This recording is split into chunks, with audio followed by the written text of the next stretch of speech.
ആശ്വാസം നേടാം. ഹൃത്തിനുള്ളിൽ ജീവൻ നൽകും വചനം, തിരുവചനം. വചനം കേൾക്കാനായിട്ട് നമുക്ക് നമ്മളെ തന്നെ റെഡിയാക്കാം. കർത്താവിൻ്റെ വചനം നമ്മുടെ ജീവിതങ്ങൾക്ക് ശക്തിയാണ്, താങ്ങാണ്, കരുത്താണ്. നമ്മളിന്ന് ധ്യാന വിഷയമാക്കുന്ന തിരുവചന ഭാഗം വിശുദ്ധ യോഹന്നാന്റെ സുവിശേഷം 9-ാം അധ്യായം 1 മുതൽ 4 വരെയുള്ള തിരുവചനങ്ങളാണ്.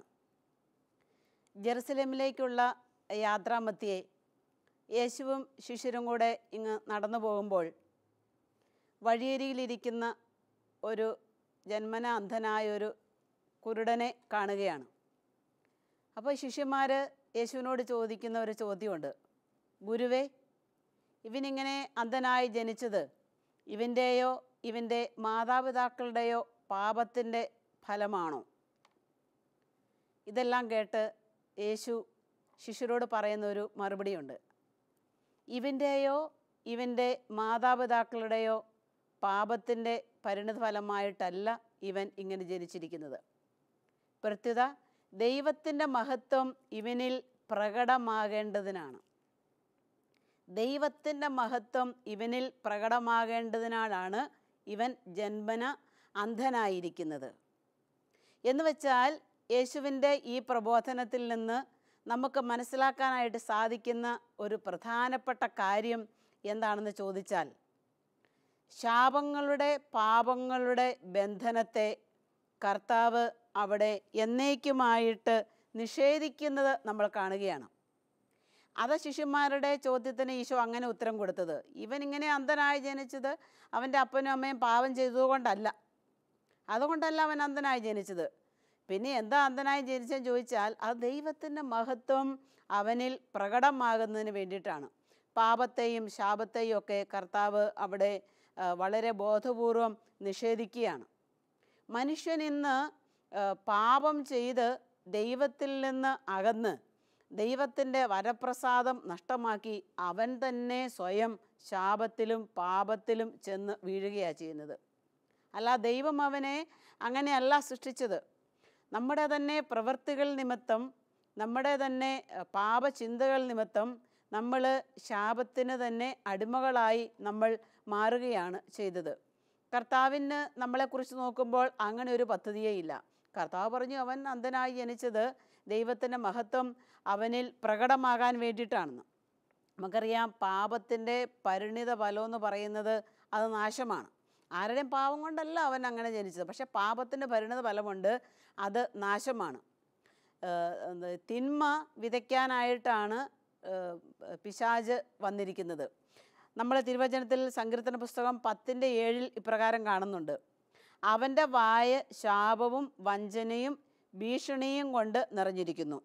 അപ്പം പാപം ചെയ്യുന്ന ഒരാൾ ഈ ശാപവും വഞ്ചനയും ഭീഷണിയും കൊണ്ട് അവൻ നിറയുകയും പിശാചിൻ്റെ അടിമത്തത്തിലേക്ക് അവനെ തന്നെ വിട്ടുകൊടുക്കുകയും ചെയ്യുന്നു. അവന് സ്വയം പിശാചിൻ്റെ അടിമത്തിന് അവനെ തന്നെ വിട്ടുകൊടുക്കുമ്പോൾ അവന് തോന്നുന്നു ഞാനൊരു ശാപമായി മാറിയിരിക്കുന്നു എന്നുള്ള കാര്യം അവന് തന്നെ അവിടെ തോന്നുകയാണ്. ഞാൻ ഓർക്കുകയാണ്, ഞങ്ങളുടെ ധ്യാനകേന്ദ്രത്തിലേക്ക് ധ്യാനിക്കാനായിട്ട് വന്ന ഒരു സഹോദരനും മദ്യപിച്ച് നേരെ നിൽക്കാൻ മേലാതെ വളരെ അവശനായിട്ടാണ് ധ്യാനകേന്ദ്രത്തിലേക്ക് കടന്നു വന്നത്. ധ്യാനത്തിൻ്റെ 2-ാം ദിവസമായിട്ടും അയാൾക്ക് ഈ മദ്യത്തിൻ്റെ ലഹരി വിട്ടു പോയിട്ടില്ല. ശരീരമൊക്കെ ഇങ്ങനെ വിറയ്ക്കുന്നത് കാണാൻ സാധിക്കും. അപ്പോൾ ചൊവ്വാഴ്ച രാവിലെ ഞാൻ പറഞ്ഞു, എങ്കിൽ സഹോദരൻ വീട്ടിലോട്ട് പൊക്കോ, ഫ്രീ ആയിട്ട് ധ്യാനിക്കാൻ വചനം കേൾക്കാൻ പറ്റുന്ന ഒരു മാനസികാവസ്ഥ ആയി കഴിയുമ്പം വന്നാൽ മതി, അല്ലെങ്കിൽ ഇവിടെ ഇരിക്കാൻ പറ്റുന്നില്ല, മരുന്ന് വേണം, മുഴുവൻ നേരവും കിടക്കണം. അങ്ങനെ ശരീരത്തിൻ്റെ ഒരുപാട് വ്യതിയാനങ്ങൾ അയാളെ അസ്വസ്ഥനാക്കുന്നത് കൊണ്ട് വചനം കേൾക്കാനായിട്ട് സാധിക്കുന്നില്ല. അപ്പോൾ അയാൾ എന്നോട് പറഞ്ഞ ഒരു കാര്യമുണ്ട്, സിസ്റ്ററെ, ഞാനൊരു പാപിയാണ്, ഞാനൊരു ശപിക്കപ്പെട്ട ജന്മമാണ് സിസ്റ്ററെ, ഒരു ശപിക്കപ്പെട്ട ജന്മമാണ്. എന്നെ അവരെല്ലാവരും കൂടെ ഇവിടെ കൊണ്ടാക്കിയതാണ്. ഞാൻ സ്വന്തം മനസ്സാലെ ഇവിടെ വന്നതല്ല. ഞാനിനി രക്ഷപ്പെടാനൊന്നും പോകുന്നില്ല, ഞാൻ രക്ഷപ്പെടുകയുമില്ല. അയാൾ പറയാണ്, ഞാൻ രക്ഷപ്പെടാൻ പോകുന്നുമില്ല, രക്ഷപ്പെടുകയില്ല. അയാളെക്കുറിച്ചുള്ള വിധി അയാൾ തന്നെ പ്രസ്താവിക്കുകയാണ്. ആ സഹോദരനെ കണ്ടപ്പം ഞാൻ മനസ്സിൽ ഓർത്തുപോയി, സ്വയം പാപം ചെയ്ത് തിന്മ ചെയ്ത് ദൈവത്തിൻ്റെ വരപ്രസാദം നഷ്ടമാക്കി ദൈവത്തിൽ നിന്നകന്ന് സാത്താൻ്റെ അടിമയായി കഴിഞ്ഞപ്പോൾ സ്വയം അയാൾ വിളിച്ചു പറയുകയാണ്, ഞാൻ ശാപം ഏറ്റ ഒരു മനുഷ്യനാണ്, ശാപഗ്രസ്തനായ ഒരു മനുഷ്യനാണ് ഞാൻ. അദ്ദേഹം തന്നെ അയാളെക്കുറിച്ച് വിലയിരുത്തുകയാണ്. പ്രിയ സഹോദരങ്ങളെ, ദൈവം നമ്മളെ നോക്കി അങ്ങനെയൊരു ജീവിതമോ ഒരു പ്രവൃത്തിയോ നമ്മളിൽ നിന്ന് ആഗ്രഹിക്കുന്നില്ല. ചില ശിക്ഷണങ്ങളൊക്കെ ദൈവം നമുക്ക് തന്നേക്കാം. അതെന്തിനാണെന്നറിയുമോ? നേരായ വഴിയിലൂടെ കർത്താവിൻ്റെ പക്കലേക്ക് തിരിച്ചു വരാൻ വേണ്ടിയിട്ടാണ്. പാപത്തിൽ നിന്നും ശാപത്തിൽ നിന്നും നമ്മളെ രക്ഷിക്കാൻ വേണ്ടിയിട്ടാണ് അവിടുന്ന് പാടുപീഡകൾ സഹിച്ച് കുരിശിലേറി നമുക്ക് വേണ്ടി മരിച്ച് മനുഷ്യരക്ഷ സാധിച്ചത്. അവിടുത്തെ കുരിശുമരണത്തിൻ്റെയും പീഡാസഹനത്തിൻ്റെയും ഉത്ഥാനത്തിൻ്റെയും അപരിമേയമായ യോഗ്യതകളാൽ ശാപത്തെയും പാപത്തെയും എന്നേക്കുമായി കർത്താവ് ബന്ധിച്ചിട്ടുണ്ട്, നീക്കിക്കളഞ്ഞിട്ടുണ്ട്. പക്ഷെ ചില മനുഷ്യരുടെയൊക്കെ കാഴ്ചപ്പാടുകൾ എന്ന് പറഞ്ഞാൽ അത് അവരെ കൊണ്ട് പാപത്തിലേക്ക് വീഴ്ത്തുകയാണ്. ഒരു 2 വർഷം മുമ്പ് ഒരമ്മ ഒരു കുട്ടിയെ കൊണ്ട് പ്രാർത്ഥിക്കാൻ വന്നു. അവ 18 വയസ്സ് പ്രായമുണ്ട്, ഒരാൺകുട്ടിയാണ്, മന്ദബുദ്ധിയാണ് ഈ മകന്. അപ്പോൾ അവന് ഒരു പ്രത്യേക സൈസ് സ്വഭാവങ്ങളൊക്കെയാണ് അവൻ കാണിക്കുക.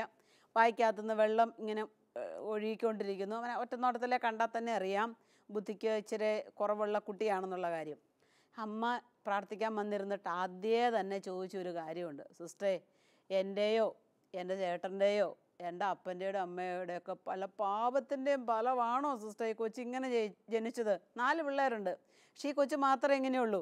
ഈ അമ്മ ചോദിക്കുകയാണ്, ഞങ്ങളുടെ വല്ലവരുടെ പാപത്തിൻ്റെ വല്ല ഫലമാണോ സിസ്റ്റർ? ഒന്ന് പ്രാർത്ഥിച്ചു നോക്കിക്കേ, ഇത് ഞങ്ങൾ ചെയ്ത വല്ല പാപത്തിൻ്റെ ഫലമാണെന്ന് അറിയുകയാണെങ്കിൽ വല്ല പരിഹാരം ചെയ്യാനാണെങ്കിൽ ചെയ്യാം എന്ന് ഈ സഹോദരി പറഞ്ഞ് ആ നിമിഷം തന്നെ ദൈവത്തിൻ്റെ പരിശുദ്ധാത്മാവ് എന്നോട് പറയുകയാണ്, ആ മകളോട് ഇപ്രകാരം പറയുക, ഇത് ദൈവത്തിൻ്റെ മഹത്വം പ്രകടമാകാൻ വേണ്ടിയിട്ട് മാത്രമാണ്. നമ്മുടെ ജീവിത സാഹചര്യങ്ങളുടെ ചുറ്റുവട്ടങ്ങളിലെല്ലാം എല്ലാ പ്രവൃത്തികളിലും ദൈവത്തിൻ്റെ മഹത്വം ദർശിക്കാനായിട്ട് നമുക്ക് സാധിക്കുകയാണെങ്കിൽ മാത്രമേ അത് ദൈവമഹത്വത്തിന് വേണ്ടിയിട്ടുള്ള ദൈവത്തിൻ്റെ പ്രവൃത്തിയാണെന്ന് കാണാനായിട്ട് സാധിക്കുള്ളൂ.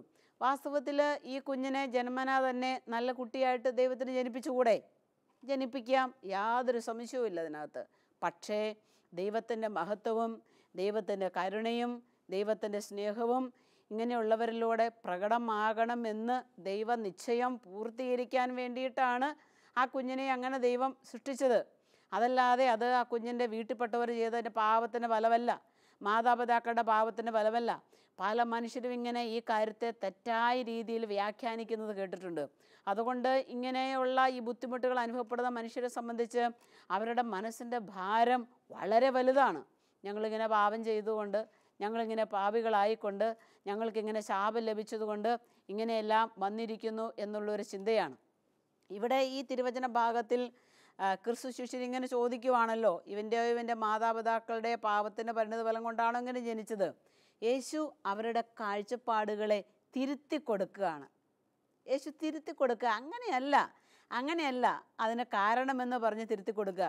കർത്താവ് ഇന്ന് പല നമ്മുടെ കാഴ്ചപ്പാടുകളെയും പല രീതിയിലുള്ള എൻ്റെയും നിങ്ങളുടെയും ചിന്താരീതികളെ കർത്താവ് ഇന്നും തിരുത്തിക്കൊണ്ടാണ് ഇരിക്കുന്നത്. ഓരോ പ്രവൃത്തികളിലും ദൈവത്തിൻ്റെ മഹത്വം കാണാൻ, ഇല്ലായ്മയിൽ ദൈവത്തിൻ്റെ മഹത്വം കാണാൻ നമുക്ക് സാധിക്കണം.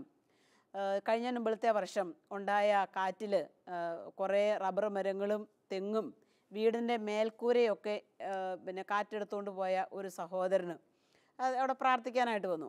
അപ്പോൾ സഹോദരൻ പറഞ്ഞു, സിസ്റ്റർ, എൻ്റെ 20ഓളം തെങ്ങ്, 60ഓളം റബ്ബർ മരങ്ങൾ, വീടിൻ്റെ മുകൾ ഭാഗം എല്ലാം കാറ്റ് കൊണ്ടുപോയി. എന്നിട്ട് ഈ സഹോദരൻ പറയാണ്, ഒരു 55 വയസ്സ് പ്രായമുണ്ട്. സഹോദരൻ പറയാണ്, സിസ്റ്റർ, പക്ഷേ എനിക്ക് ഇതൊക്കെ ദൈവം കൊണ്ടുപോയാലും എനിക്ക് പ്രതീക്ഷിക്കാനും പ്രത്യാശിക്കാനും ഏറെ വകയുണ്ട് സിസ്റ്ററെ. ഇയാളിങ്ങനെ പറയുന്നത് ഇങ്ങനെ ആഗ്രഹത്തോടെ കേട്ടിരിക്കുകയാണ്. ഇത്രയും വലിയ നാശനഷ്ടങ്ങൾക്കിടയിലും ദൈവമഹത്വം പ്രഘോഷിക്കുന്ന ഒരു വിശ്വാസി. ഞാൻ പറയാണ്, എനിക്ക് ആരോഗ്യമുള്ള ഭാര്യയുണ്ട് സിസ്റ്ററെ, ആരോഗ്യമുള്ള 3 മക്കളുണ്ട്. അവരെ ആരെ ദൈവം കൊണ്ടുപോയില്ല, എന്നെ കൊണ്ടുപോയില്ല, എൻ്റെ ഭാര്യയെ കൊണ്ടുപോയില്ല, എൻ്റെ മക്കളെ ദൈവം കൊണ്ടുപോയില്ല. ഞങ്ങളെയൊക്കെ ദൈവം ഈ ഭൂമുഖത്ത് വീണ്ടും അവശേഷിപ്പിച്ചിട്ടുണ്ട്. ഞങ്ങൾക്കിനി ദൈവം ഇനിയും തരികയാണെങ്കിൽ നഷ്ടപ്പെട്ടു പോയതെല്ലാം എത്തിപ്പിടിക്കാനായിട്ടുള്ള ആരോഗ്യവും ശക്തിയും കർത്താവ് തന്നിട്ടുണ്ട്. എന്നിട്ട് അയാൾ പറയാണ്, ദൈവത്തിൻ്റെ മഹത്വം ആ പ്രദേശം മുഴുവനിലും ഇങ്ങനെ നാശനഷ്ടം വിതച്ചു. പക്ഷേ ആ നാശനഷ്ടത്തിലും ദൈവത്തിൻ്റെ മഹത്വമാണ് ഇതൊന്ന് കാണാൻ, ദൈവത്തിൻ്റെ ഹിതപ്രകാരമാണ് ഇതൊന്ന് കാണാൻ അദ്ദേഹത്തിന് സാധിച്ചു. കുറേ പേര് അവിടെ പറഞ്ഞെന്നാണ് പറഞ്ഞത്. ദൈവത്തിൻ്റെ കോപമാണ്, പിന്നെ ദൈവത്തിൻ്റെ ശാപമാണ്, ദൈവം നിങ്ങളെ ശിക്ഷിച്ചതാണ്, നിങ്ങളുടെ അധ്വാനത്തിൻ്റെ മേൽ ദൈവം കൈവച്ചതാണ്, നിങ്ങൾ ദൈവത്തെ നിരക്കാത്ത പ്രവൃത്തികൾ ചെയ്തുകൊണ്ടാണ്. പക്ഷേ ഈ ഒരു കുടുംബത്തെ സംബന്ധിച്ചിടത്തോളം അങ്ങനെയൊന്നുമല്ല. ഇവർ ദൈവത്തെ തേടുകയും ദൈവത്തെ അന്വേഷിക്കുകയും വിളിക്കുകയും ചെയ്യുന്ന ഒരു കുടുംബമാണ്. അല്ലെങ്കിൽ ഈ സഹോദരൻ ഇത്രയും കാര്യങ്ങൾ ആമുഖമായിട്ട് പറയലല്ലോ, എനിക്കിനിയും പ്രതീക്ഷിക്കാനുണ്ട്, എനിക്കിനിയും പ്രത്യാശിക്കാനുണ്ട് എന്നുള്ള കാര്യം. നമ്മുടെ ജീവിതത്തിൻ്റെ രോഗങ്ങൾ, നഷ്ടങ്ങൾ, മറ്റ് ബുദ്ധിമുട്ടുകൾ, ഇവിടെയെല്ലാം ദൈവത്തിൻ്റെ മഹത്വം ഒന്ന് കാണാൻ നമുക്ക് സാധിച്ചെങ്കിൽ എന്തോ ഒരു സമാധാനമായി. ദൈവമഹത്വം. ഈ കഴിഞ്ഞ ദിവസം ഡെങ്കിപ്പനി പിടിച്ച് ഒരു സഹോദരി മരിച്ചു. ആ സഹോദരിയുടെ അനുജത്തി എന്നെ ഫോൺ ചെയ്തു പ്രാർത്ഥിക്കാൻ വേണ്ടിയിട്ട്. പറഞ്ഞു, എൻ്റെ പൊന്നു സിസ്റ്റർ, എന്ത് ദൈവം ഞങ്ങളോട് ഇങ്ങനെ കാണിച്ചത്. 3 കുഞ്ഞു പിള്ളേരുണ്ട് അവൾക്ക്. ഇനി ആരാ പിള്ളേരെ വളർത്തും, എന്ത് ചെയ്യും? പനി പിടിച്ച് പെട്ടെന്ന് പനിയാന്നറിഞ്ഞു, ആശുപത്രിയിലെത്തി. 2 ദിവസം കൊണ്ട് ആൾ മരിച്ചു. ഈ അനുജത്തി സങ്കടപ്പെട്ട് കരഞ്ഞോണ്ട് വിളിക്കുക. എന്നിട്ട് എന്നോട് ചോദിക്കുക, ഇതൊക്കെ ആര് ചെയ്ത പാപത്തിൻ്റെ ഫലമാണ് എൻ്റെ സിസ്റ്ററെ. അവളാണ് ഒരു ഉറുമ്പിനെ പോലും നോക്കിയല്ലാത്തവളായിരുന്നു എൻ്റെ ചേച്ചി. ഇതൊക്കെ എന്തേ സിസ്റ്റർ ദൈവം ഞങ്ങളോട് ഇങ്ങനെ ചെയ്തത്? ആ ഒരു മരണത്തെ സ്വീകരിക്കാൻ സാധിക്കാതെ ആ മരണം ദൈവത്തിൻ്റെ കോപമാണ്, ദൈവത്തിൻ്റെ ശാപമാണെന്ന് സ്വയം സാക്ഷിക്കുകയാണ്. ഞാൻ ആ സഹോദരിയോട് ദീർഘസമയം ഫോണിലൂടെ സംസാരിച്ചു, പ്രാർത്ഥിച്ചു, സ്വാന്തനം നൽകി, പരിശുദ്ധാത്മാവ് കൊടുത്ത വരദാനങ്ങൾ ഉപയോഗിച്ച് ഞാൻ പ്രാർത്ഥിച്ചു. ഞാൻ പറഞ്ഞു, മോളെ, ഈ ഒരു മരണത്തിലും ദൈവത്തിൻ്റെ മഹത്വം നിനക്ക് കാണാൻ സാധിക്കുന്നില്ലെങ്കിൽ മനസ്സിടിഞ്ഞു പോകും, മനസ്സ് പതറിപ്പോകും, വിശ്വാസം ചോർന്നു പോകും, കുത്തുന്ന കാലിൻ്റെ അടിയിലുള്ള മണ്ണ് ഇങ്ങനെ ഒലിച്ചു പോകുന്നത് പോലെ തോന്നും. നമുക്ക് പ്രതീക്ഷയോടും പ്രത്യാശയോടും കൂടി മുന്നോട്ട് പോകാനായിട്ട് സാധിക്കുകയില്ല. പ്രിയപ്പെട്ടവരെ, നമ്മുടെയൊക്കെ ജീവിതത്തിൽ എന്തെല്ലാം കാര്യങ്ങളിങ്ങനെ ഒന്നിനു പുറകെ ഒന്നായി സംഭവിച്ചുകൊണ്ടിരിക്കുക. അതൊക്കെ ഒരു ദൈവമഹത്വമാണെന്ന് കാണാൻ നമുക്ക് സാധിക്കുകയാണെങ്കിൽ നമുക്ക് വീണ്ടും ചിറകടിച്ച് ഉയർന്ന് പറക്കാനായിട്ട് സാധിക്കും. വിശ്വാസത്തോടു കൂടി വീണ്ടും നമ്മുടെ ജീവിതത്തെ നമുക്ക് മുൻപോട്ട് കൊണ്ടുപോകാനായിട്ട് സാധിക്കും. ഈ അടുത്ത കാലത്ത് അവിടെ ധ്യാനിക്കാൻ വന്നു അപ്പനും അമ്മയും 2 പെൺമക്കളും. ഈ 2 പെൺമക്കളും സംസാരിക്കുകയില്ല. വളരെ സങ്കടം തോന്നും. ഒരു സ്പെഷ്യൽ സ്കൂളിലാണ് ഈ കുഞ്ഞുങ്ങൾ 2 പഠിക്കുക. പക്ഷെ നല്ല കുഞ്ഞുങ്ങൾ, അവരെ കണ്ടാൽ ഒന്നും പറയല്ല, നല്ല നോർമലായ കുഞ്ഞുങ്ങൾ. 2 പെൺമക്കളാണ്. അതീവമായ ദൈവഭക്തി, ദൈവത്തിലുള്ള ആശ്രയം. സ്പെഷ്യൽ സ്കൂളിൽ പഠിക്കുന്നു. ആ സ്കൂളിലെ കുഞ്ഞുങ്ങൾ മാതൃകളാണ്. ഇപ്രാവശ്യം റിസൾട്ട് വന്നപ്പോൾ ഫുള്ള് A+ ആണ് ഈ കുഞ്ഞുങ്ങൾക്ക്. ഈ കുഞ്ഞുങ്ങളുടെ അപ്പനും അമ്മയും പറയുന്ന ഒരു കാര്യമുണ്ട്, സിസ്റ്റേ, ദൈവം ഞങ്ങൾക്ക് 2 പിള്ളേരെ തന്നുള്ളൂ, അത് ഈ 2 പെൺപിള്ളേരെ. ഈ 2 പെൺപിള്ളേരെ ദൈവം ഞങ്ങളുടെ കയ്യിൽ ഏൽപ്പിച്ചു. മിണ്ടുകയില്ല, കേൾക്കുകയില്ല, സംസാരിക്കുകയില്ല, ഒന്നുമില്ലാത്ത 2 പിള്ളേരെ. ഫുൾ ടൈം ആംഗ്യം കാണിച്ച് അമ്മച്ചി പറഞ്ഞു, എനിക്കിപ്പോൾ മിണ്ടാൻ അറിയത്തില്ല സിസ്റ്റേ. ഞാനും ചേട്ടനും ഇപ്പം പിള്ളേരോട് ആംഗ്യം കാണിച്ച് ഞങ്ങൾ തമ്മിലിപ്പോൾ ആംഗ്യമാണ് അങ്ങോട്ടും ഇങ്ങോട്ടും കാണിക്കുന്നതെന്ന് ഈ ചേച്ചി പറഞ്ഞു. ഞാൻ ഓർക്കുകയാണ്. ഈ പിള്ളേരോട് ജനിച്ച കാലം മുതലേ ഇങ്ങനെ ആംഗ്യം കാണിച്ച് ഇവരും മിണ്ടാനായിട്ട് വിട്ടുപോകുന്നു, അല്ല അറിയത്തില്ലാത്ത അവസ്ഥയിലേക്ക് വരുന്നു എന്ന്. പക്ഷേ ഈ കുഞ്ഞുങ്ങളുടെ പിതാവ് പറഞ്ഞൊരു കാര്യമുണ്ട്, ഞങ്ങളുടെ ദേശത്ത് ദൈവത്തിൻ്റെ മഹത്വം ഏറ്റവും കൂടുതൽ പ്രകടമായേക്കുന്നത് എൻ്റെ കുടുംബത്താണ്. എൻ്റെ ഈശോയെ, ആ കുടുംബത്തെ ഓർത്ത് 1000 നന്ദി ദൈവത്തിന് പറഞ്ഞു. ഈ മിണ്ടിയേലാത്ത 2 പെൺമക്കളെ നോക്കി അവരെ വളർത്തുന്ന പിതാവ് പറയുകയാണ്, ദൈവത്തിൻ്റെ മഹത്വം കൂടുതലായി. അമ്മ അപ്പത്തന്നെ ചാടിപ്പറഞ്ഞു, ഈ പിള്ളേരുണ്ടായതിന് ശേഷം ഞങ്ങളുടെ കഷ്ടതകൾ മുഴുവൻ തീർന്നു സിസ്റ്ററെ. യാതൊരു ബുദ്ധിമുട്ടുമില്ല. അത്യാവശ്യം 2 പേർക്കും നല്ല ജോലിയുണ്ട്. കുഞ്ഞുങ്ങളെ സ്പെഷ്യൽ സ്കൂളിലാക്കി പഠിപ്പിക്കുന്നു. സമാധാനമുണ്ട്, സന്തോഷമുണ്ട്, പ്രാർത്ഥിക്കുന്ന അടക്കമൊതുക്കമുള്ള നല്ല 2 മക്കൾ. ഞങ്ങളുടെ കുഞ്ഞുങ്ങൾ മിണ്ടിയില്ലെന്ന് ഓർത്ത് ഞങ്ങൾക്ക് ഒരു പരാതിയില്ല, ദൈവത്തോട് ഒരു പരാതിയില്ല. ദൈവം അവരെ മറ്റു കുഞ്ഞുങ്ങളെക്കാളിൽ നിന്നും ശ്രേഷ്ഠരായിട്ട് ദൈവം കരുതുകയും ദൈവം സംരക്ഷിക്കുകയും ദൈവം ഉയർത്തുകയും ചെയ്യുന്നു. എന്തോ ഒരു ബുദ്ധിയാണ്. അവർ ആ കുഞ്ഞുങ്ങൾ ധ്യാനിക്കാൻ വന്നു. ഈ പറയുന്ന കാര്യങ്ങളൊക്കെ എങ്ങനെ മനസ്സിലാക്കുന്നു എന്ന് ഞാൻ വിചാരിച്ചു. അപ്പോൾ ഈ കുഞ്ഞുങ്ങളുടെ അപ്പനമ്മൻ പറയാം, സിസ്റ്റർ, ബാല്യകാലം മുതൽ ഇവരെയും കൊണ്ടാണ് ഞങ്ങൾ ധ്യാന സെൻ്ററുകളിൽ കൂടെ പ്രാർത്ഥിക്കാൻ പോകുക. അവർക്കെല്ലാ കാര്യവും മനസ്സിലാകും സിസ്റ്റേ. കരങ്ങളൊക്കെ ഉയർത്തി സ്തുതിക്കുന്ന നേരത്ത് ആ കുഞ്ഞുങ്ങളുടെ പ്രാർത്ഥന കാണണം. നമ്മൾ ദൈവത്തെ, ആ കുഞ്ഞുങ്ങളെ കണ്ടു കഴിയുമ്പോൾ അവരിലൂടെ അറിയാതെ തന്നെ ദൈവത്തിൻ്റെ മഹത്വത്തെ പ്രകീർത്തിക്കുകയാണ്, വർണ്ണിക്കുകയാണ് ചെയ്യുന്നത്. അതുകൊണ്ട് പ്രിയപ്പെട്ട മക്കളെ, ദൈവം നമുക്ക് തരുന്ന എല്ലാ സാഹചര്യങ്ങളും അവിടുത്തെ മഹത്വത്തിൻ്റെ പ്രതിഫലനമാണ്, അല്ലാതെ ശാപത്തിൻ്റേതോ നമ്മളുടെ കഠിനമായ ജീവിതം കൊണ്ടോ സമ്മാനിക്കപ്പെട്ടതോ അല്ല എന്ന് നമ്മൾ വിശ്വസിക്കുകയാണെങ്കിൽ, അതുകൊണ്ടല്ലേ കർത്താവ് പറഞ്ഞത് ദൈവത്തിൻ്റെ മഹത്വം അവനിൽ പ്രകടമാകേണ്ടതിനാണ് അവൻ അന്ധനായി ജനിച്ചത്. ദൈവത്തിൻ്റെ മഹത്വം ചിലയിടങ്ങളിലൊക്കെ എന്നിൽ പ്രകടമാകുവാൻ, നിങ്ങളിൽ പ്രകടമാകുവാൻ ദൈവം അനുവദിക്കും. അതിനുവേണ്ടി ചില സാഹചര്യങ്ങളെ ദൈവം നമ്മുടെ മുൻപിലേക്ക് അനുവദിച്ചു കൊണ്ടുതരും. അതെല്ലാം ഒന്ന് സ്നേഹത്തോടെ സ്വീകരിക്കാനായിട്ട് നമുക്ക് സാധിക്കുകയാണെങ്കിൽ എന്തോരം അനുഗ്രഹങ്ങളാണ് ദൈവം നമുക്ക് തരിക. ഈ കുരുടന് ദൈവമാണ് തൻ്റെ രക്ഷകനെന്ന് പരിപാലകനെന്ന് മനസ്സിലാക്കിയ ഈ കുരുടൻ കർത്താവിനെ സ്നേഹിക്കുന്നു, രാജാവായി അംഗീകരിക്കുന്നു, ആരാധിക്കുന്നു, തുള്ളിച്ചാടി കർത്താവിനെ മഹത്വപ്പെടുത്തുന്നു.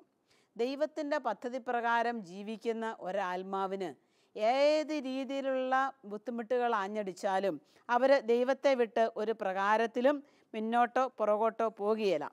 ദൈവം സൃഷ്ടിച്ച മനുഷ്യനെ നമുക്കെങ്ങനെയാണ് ശപിക്കാനായിട്ട് സാധിക്കുക? അസാധ്യമാണ്. ദൈവം മനുഷ്യനെ പാപത്തിൽ നിന്ന് ശാപത്തിൽ നിന്ന് രക്ഷിക്കാൻ വേണ്ടിയിട്ടാണ് അവിടുന്ന് കുരിശുമരണം മരിച്ചത്. അപ്പം ദൈവത്തിൻ്റെ ഈ വലിയ രക്തം കൊണ്ട് വീണ്ടെടുക്കപ്പെട്ട മനുഷ്യനെ എങ്ങനെ നമുക്ക് ശപിക്കാനായിട്ട് സാധിക്കും? നീ ഗുണം പിടിക്കുകയല്ല, നീ നശിച്ചു പോകുള്ളൂ എന്നൊക്കെ നമുക്ക് പറയാനായിട്ട് എങ്ങനെ സാധിക്കും? സാധ്യമല്ല. നമ്മൾ തിരുവചനത്തിൽ കാണുകയാണ്, പൗലോസ് റോമാക്കാർക്ക് എഴുതിയ ലേഖനം 12-ാം അധ്യായത്തിൻ്റെ 14-ാമത്തെ വചനം വളരെ ശ്രദ്ധേയമാണ്. അവിടെ നമ്മൾ കാണുകയാണ്, നിങ്ങളെ പീഡിപ്പിക്കുന്നവരെ അനുഗ്രഹിക്കുവിൻ, അനുഗ്രഹിക്കുകയല്ലാതെ ശപിക്കരുത്. ശാപത്തിൻ്റെ ബന്ധനങ്ങളെ ഇല്ലാതാക്കാനായിട്ടാണ് യേശുക്രിസ്തു വന്നത്. യേശുക്രിസ്തു വന്നത് ഈ ശാപത്തിൻ്റെ ബന്ധനങ്ങളെ ഇല്ലാതാക്കാനായിട്ടാണെങ്കിൽ പിന്നെ നമ്മളായിട്ട് എന്തിനാണ് ഇങ്ങനെ ഒരവസ്ഥയിലേക്ക് മറ്റുള്ളവരെ കടത്തിക്കൊണ്ടു പോവുക, അല്ലെങ്കിൽ അങ്ങനെയുള്ള ഒരാശംസകൾ നമ്മൾ അവർക്ക് കൊടുക്കുക? അവരെ പീഡിപ്പിക്കുന്നവരെ അനുഗ്രഹിക്കാനാണ് കർത്താവ് പറഞ്ഞേക്കുന്നത്. അവരെ ശപിക്കരുത്, അവരെ അനുഗ്രഹിക്കണം, അവർക്ക് വേണ്ടി പ്രാർത്ഥിക്കണം. കർത്താവ് തൻ്റെ ശിഷ്യരുടെ ധാരണയെ മാറ്റിക്കൊടുക്കുന്നു. അന്നും അതെ ഇന്നും അതെ. ചില മനുഷ്യരുടെ അല്ലെങ്കിൽ നമ്മുടെ ചില ധാരണകളെ കർത്താവ് യഥാർത്ഥ രീതിയിൽ മാറ്റുന്നുണ്ട്. അങ്ങനെയല്ല, ആ വഴിയല്ല, ഇതാണ് ശരിയെന്ന് കർത്താവ് നിയമത്തിലൂടെ, പ്രവാചകരിലൂടെ അല്ലെങ്കിൽ വചനപ്രഘോഷകരിലൂടെ നമ്മൾ ആരെങ്കിലും അടുത്തൊക്കെ പ്രാർത്ഥിക്കുന്നുണ്ടെങ്കിൽ അവരിലൂടെയൊക്കെ കർത്താവ് നമുക്ക് നികത്തിയും തിരുത്തിയും തരുന്നുണ്ട്. അപ്പം നമ്മളുടെ കഴിവുകളിലും നമ്മളുടെ ഭാവങ്ങളിലും ദൈവത്തിൻ്റെ മഹത്വം പ്രകടിപ്പിക്കാം, ഇല്ലെന്ന് പറയുന്നില്ല. പക്ഷെ നമ്മുടെ ഇല്ലായ്മകളിലും ദൈവത്തിൻ്റെ മഹത്വത്തെ നമുക്ക് വർണ്ണിക്കാനായിട്ട് സാധിക്കണം. കഴിഞ്ഞ ആഴ്ച ധ്യാനിക്കാനായിട്ട് വന്ന ഒരു സഹോദരൻ്റെ കൈയുടെ ഇവിടുന്ന് ഇത്രയും ഭാഗം താഴേക്കില്ല, ബാക്കി ഒരു കൈ ഫുള്ളായിട്ടുണ്ട്, ഇത്ര ഇങ്ങനെ കിടക്കുകയാണ്. വളരെ സന്തോഷവാനായിട്ട് ഈ ഒരു കൈ കൊണ്ട് ഓടി നടക്കുന്നു, ഭക്ഷണം കഴിക്കാൻ പോകുന്നു, എല്ലാ കാര്യങ്ങളും ചെയ്യുന്നു. ഞാൻ ഈ സഹോദരനോട് ബുധനാഴ്ച ഒന്ന് സംസാരിച്ചു. പറഞ്ഞു, സിസ്റ്റർ, ഞാൻ ജനിക്കുമ്പം തന്നെ എൻ്റെ കൈ ഇത്രയേ ഉള്ളൂ, ഞാൻ 2 കൈയോടും കൂടെ പിറന്ന് വീണവനല്ല, ഇത്രയേ ഉള്ളൂ. പക്ഷേ എനിക്ക് എൻ്റെ എല്ലാ കാര്യങ്ങളും തന്നെ ചെയ്യാം. പലരും എൻ്റെ കൈ നോക്കിയിട്ട് സഹതാപപൂർവ്വം എന്നെ നോക്കിയിട്ടുണ്ട്, എന്നോട് ചോദിച്ചിട്ടുണ്ട് എന്ത് പറ്റിയെന്ന്. അപ്പം ഞാൻ പറഞ്ഞിട്ടുണ്ട്, ദൈവം എന്നെ സൃഷ്ടിച്ചത് ഈ 1.5 കൈയോടു കൂടിയാണ്. ഈ 1.5 കൈയോടുകൂടി ഈ ഭൂമിയിലൂടെ നടന്ന് ദൈവത്തിൻ്റെ മഹത്വത്തെ അനേകർ കാണണമെന്ന് ദൈവം ആശിച്ചതുകൊണ്ട്, ദൈവം ആഗ്രഹിച്ചതുകൊണ്ട് 1.5 കൈയനായി ദൈവം എന്നെ സൃഷ്ടിച്ചിരിക്കുകയാണ്. എത്ര സന്തോഷത്തോടു കൂടിയാണ്, എത്ര സരളമായിട്ടാണ് അദ്ദേഹം ആ കാര്യം പറഞ്ഞത് കേട്ടാ. ഷർട്ടിൻ്റെ കൈ ഇങ്ങനെ ഇവിടെ വരെ കിടക്കുക, അത് പൊക്കിയിട്ട് പറഞ്ഞു, സിസ്റ്റർ, ഈ കൈ കൊണ്ടൊക്കെ അടിച്ചാലുണ്ടല്ലോ നല്ല ആരോഗ്യമുണ്ട് ഈ കൈക്ക്, ഇതും കൊണ്ടൊക്കെ അടിച്ചാൽ അത്യാവശ്യം വീഴേണ്ടവരൊക്കെ വീഴും. ദൈവത്തിൻ്റെ മഹത്വത്തെ വർണ്ണിക്കുകയാണ് ഈ ഇല്ലായ്മയെ ഓർത്തുകൊണ്ട്, ദൈവം കൊടുത്ത സാധ്യതകളിൽ നിന്നുകൊണ്ട്.